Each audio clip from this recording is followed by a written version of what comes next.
अस्सलाम वालेकुम। Financial year 2027 का बजट गवर्नमेंट की तरफ से अनाउंस कर दिया गया है, जिसके अंदर काफ़ी चेंजिंग की गई हैं, जिसमें से एक चेंज क्या किया गया है, जो एफबीआर की जो टैक्सेस थे प्रॉपर्टी की सेल करने पे और उसको परचेज करने के ऊपर, उसको कम किया गया है। यानी कि अगर आप प्रीवियस ईयर अपनी कोई प्रॉपर्टी सेल करते थे तो आप 4.5% से 5.5% के राउंड अबाउट टैक्सेस पे करते थे एफबीआर को प्रॉपर्टी सेल करने पे। लेकिन इस साल अगर आप प्रॉपर्टी सेल करते हैं अपनी, तो आपने 4.5% टैक्स नहीं भरना, आपने जस्ट 2.5% टैक्स पे करना है गवर्नमेंट को।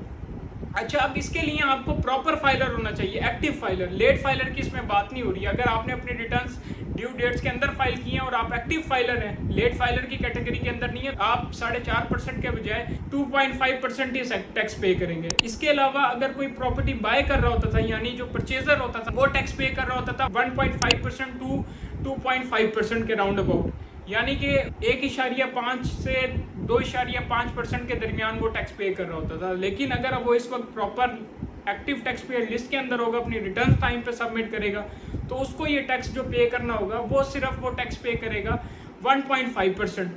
तो ये देखें, ये बहुत से टैक्सेस आप बचा सकते हैं। अब ये टैक्सेस आप किस तरीके से बचा सकते हैं कि आप अपने रिटर्न्स ऑन टाइम सबमिट करें, मतलब इसमें डिले ना करें। और आपको पता है कि इस वक्त जिस तरीके से मैंने इसकी वीडियो भी बनाई है कि अब जो एटीएल के चार्जेस हैं उसको भी 25,000 रुपये कर दिए गए, यानी कि अब आप लेट फाइलर की कैटेगरी के अंदर भी सिर्फ 25,000 पे करने के बाद ही आएंगे, वरना आप नॉन फाइलर ही रहेंगे।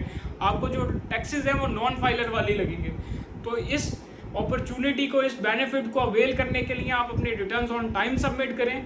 आप इससे रिलेटेड स्क्रीन के ऊपर नंबर आ रहा होगा, उस पर जस्ट मैसेज करें। आप हमारे व्हाट्सएप चैनल को ज्वाइन कर लें।